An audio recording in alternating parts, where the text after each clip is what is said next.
The prologue for the cats. In the story, Mirror.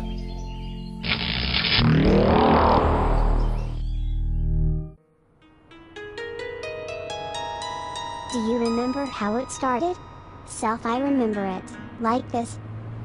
Once for a good while ago, there was a little Japanese girl called Eri, and she stayed with her old uncle.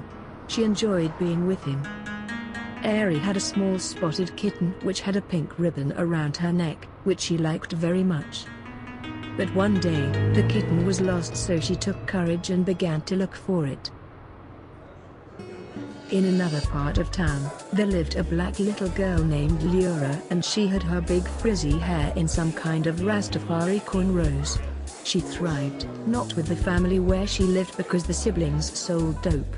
Then one day, she was curious to know if there was anything else to experience, and she went off on a discovery walk outside the residential area boundaries. The two little girls met each other around a corner, and there they found a white little kitten, with a pink ribbon, with a name tag around its neck. Eri was thinking of her own lost little kitten, and Lyra became very fond of the small tender creature. The kitten was crying and looked terrified, so the girls took it up and gently stroked it gently over the silky white fur. Lyra, who never had any pets, would love to have it and took away the necklace, but when she did, it so happened something strange.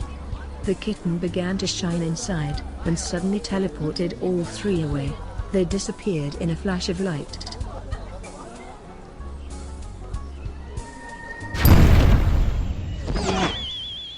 They landed dazed, in a large forest, that had fruit and berries galore, and a lake with many fish. These two girls were transformed into kittens, one golden yellow with spots, and a all-black one, as the color of her hair color, which means that her head is the same part as the head of the kitty, as well as her arms became front legs. Clothes the girls wore before lies around on the ground. Meanwhile, the little white kitten got ahead of both girls' amazed eyes, a human shape with long silver white hair, and two cute white cat ears that curiously stuck up like a snuggly pillow. Her skin color were a little bit darker than white. There are clothes around her feet to put on, as the girls left behind.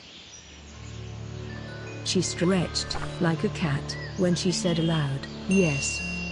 She was born to be a cat, and have been trapped in a cat body for a very long time, which meant that she had difficulty in the beginning to walk on two legs and talk, so she meowed instead.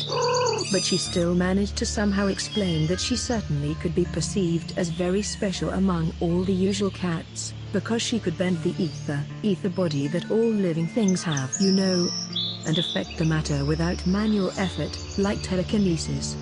She pointed out that it was the necklace that prevented her from being able to take her human shape.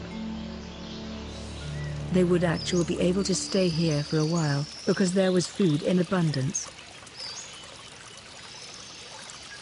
But to be able to return, they must come back the same place where they first appeared. And when they tried it, they were teleported back to the city.